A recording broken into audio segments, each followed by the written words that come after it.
Hi, Mr. Vini again. Today we're talking about the rise of Islam, and we're going to look at how Islam came to be. So in order to do that, we have to first look at life in early Arabia. Now, much of the Arabian Peninsula is desert. There are oases, or green areas, fed by underground water, and so those are the little places that people would go to get water. But much of the Arabian Peninsula is desert. You actually had a group called the Bedouins, and they were desert herders, and they'd move their flocks from one oasis to the next oasis, basically in search of food. Many Arabs lived in villages near oases. Now, they traveled in caravans and to transport their goods, and they did this because they found there was strength in numbers. If they traveled by themselves, the Bedouins would be able to easily take them over and steal their stuff. However, if they traveled in a huge caravan, there were too many of them, and the Bedouins just left them alone. Now let's talk about Mecca.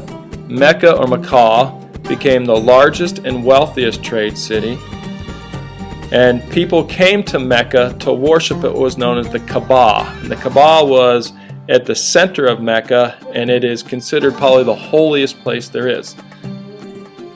Now let's talk a little bit about Muhammad, who is Islam's prophet. Muhammad was a successful merchant, but he was upset by the corruption and greed in Mecca. So he started going off into the hills just outside of Mecca, and he'd meditate. And it's believed that in 610, he was visited by an angel who told him to preach Islam. And Islam means surrendering to the will of God. So Muhammad went back out, and he started to tell the people that they should only worship one God, and that God is Allah. And they need to destroy all the false idols or other gods that they had been worshiping. Muhammad preached that all people are equal, and he also said the rich should share with the poor. Now, with every great leader, there's going to be opposition that comes about. And of course, there's opposition to Islam, especially early on. Wealthy merchants, because he says the rich should share with the poor, didn't really care for him. And the religious leaders in Mecca did not like Muhammad's message either, because it was going to take power away from them. Because they were being persecuted, in 622, Muhammad led his followers from Mecca to Yathrib, and then he renamed this city Medina. This became the first year in the Muslim calendar. Now, Muhammad created what became known as an Islamic State, or a government that uses political power to uphold Islam.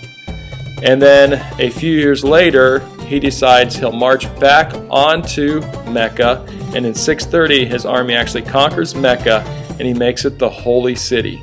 Now, a couple years after this, Muhammad dies, but he has created Mecca as the holy city for Islam.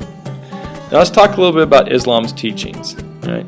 Islam is based on the Quran, and its teachings can be found in the Quran, which is believed to be the exact words Muhammad heard from God, or Allah.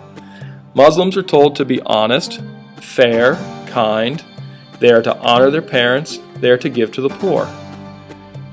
Murder, lying, and stealing, of course, are forbidden. And the Muslims are expected to follow the 5 pillars of Islam, which are belief.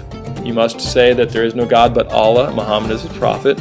Prayer, they pray 5 times a day, facing Mecca. Charity, they should give 2.5% of their income. Fasting, during the holy month of Ramadan, they don't have anything to eat or drink during the daylight hours. And then the pilgrimage, or Hajj, which is a journey they're to make to Mecca once in their lifetime.